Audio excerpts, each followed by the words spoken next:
Hello friends, ഞങ്ങൾ അൽക്കവനീസാണ്. ഞങ്ങൾക്കൊന്ന് Bur Dubai വരെ പോകേണ്ട ആവശ്യമുണ്ട്. കാറില്ല, കാർ എടുക്കാൻ വേണ്ടിയിട്ടാണ് പോകുന്നത്. ഞങ്ങൾ പാർക്കിങ്ങിൽ ഞങ്ങൾ കാർ അവിടെ കിടക്കുന്നുണ്ട്, അതെടുക്കാൻ വേണ്ടിയിട്ടാണ് പോകുന്നത്.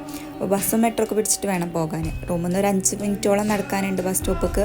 അത് കഴിഞ്ഞ് ബസ് കയറി. ബസ്സിൽ നിന്ന് നമ്മൾ നേരെ റാഷിദിയ മെട്രോ സ്റ്റേഷനിലേക്ക് പോകും. നേരെ ബുർജുമാനിൽ നേരെ ഷറഫ് ടി ജി, അങ്ങനെയാണ് പോകാനുള്ളത്. വരുന്ന വഴിക്കൊരു എയർപോർട്ട് ടെർമിനൽ കവർ ചെയ്യുന്നതുകൊണ്ട് തന്നെ ഇഷ്ടംപോലെ പ്ലെയിൻ കാണാൻ പറ്റിട്ടോ.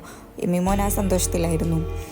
പിന്നെ ഷറഫ് ഡി ജി എത്തി. കുറേ നടക്കാണ്ടായിരുന്നു, ഇഷ്ടംപോലെ നടക്കാണ്ടായിരുന്നു. നട്ടപ്പോൾ ഒരു വെയിലും പിന്നെ പറയണ്ടല്ലോ. ഇടയ്ക്ക് റെസ്റ്റ് എടുക്കാൻ വേണ്ടി ബക്കർ മൂബി കയറി. ഓഫറും തിരഞ്ഞ് കയറിയതാണ്, പക്ഷെ ഒന്നും കിട്ടിയില്ല. നേരെ അതേപോലെ ഇറങ്ങി. പിന്നെയും കുറേ നടക്കാണ്ടായിരുന്നു. ഈ വണ്ടി പോകുമ്പോൾ നടക്കണ പോലെ സങ്കടം മനസ്സിലാവില്ല. ഇപ്പോഴാണ് നമുക്കത് മനസ്സിലായത്.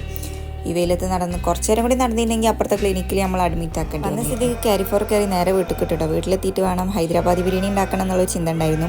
ഉണ്ടാക്കുകയും ചെയ്തു. ഉണ്ടാക്കി വന്നപ്പോഴത്തേന് കേരളത്തിൽ നിന്ന് വിട്ടും ചെയ്തു. ഹൈദരാബാദിലേക്ക് എത്തിയതും ഇല്ലായിരുന്നില്ല. ആ ഒരു അവസ്ഥയായിരുന്നു. നെക്സ്റ്റ് ടൈം നോക്കാം.